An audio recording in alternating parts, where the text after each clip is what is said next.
पश्चिम बंगाल के चुनावी रण में वोटिंग से पहले वार पलटवार की राजनीति अपने चरम पर पहुंच गई है। एक तरफ टीएमसी ने बीजेपी के मात्र शक्ति भरोसा कार्ड को रिश्वत करार देकर चुनाव आयोग के पास शिकायत की है, तो दूसरी तरफ अभिषेक बनर्जी ने सीधे आयोग की निष्पक्षता को ही कटघरे में खड़ा कर दिया है।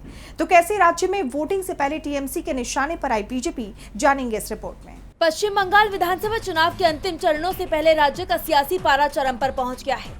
टीएमसी ने भारतीय जनता पार्टी पर मतदाताओं को खुलेआम रिश्वत देने का आरोप लगाते हुए चुनाव आयोग का दरवाजा खटखटाया है।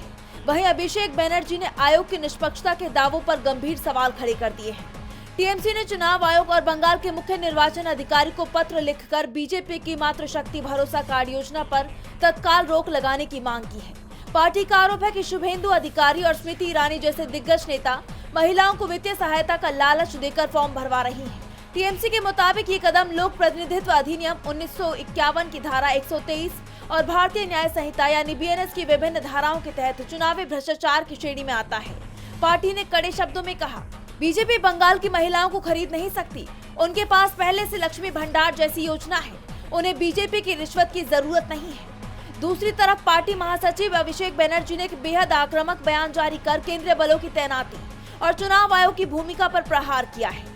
अभिषेक बनर्जी ने कहा कि बंगाल में भाजपा के असली ट्रम्प कार्ड मोदी या शाह नहीं, बल्कि मुख्य चुनाव आयोग है, जो भाजपा के इशारों पर काम कर रहा है। उन्होंने आरोप लगाया कि केंद्रीय बलों का इस्तेमाल टीएमसी कार्यकर्ताओं और उनके परिवार को डराने के लिए किया जा रहा है। गुजरात के जो बाबू आज हमारे कार्यकर्ताओं को धमका रहे हैं, वो नतीजों के बाद बंगाल में 1 घंटे भी नजर नहीं आएंगे। ये धमकी नहीं, बल्कि मेरा खुला चैलेंज है। आपकी उपस्थिति यहाँ सिर्फ अगले 19 दिनों तक ही सीमित है।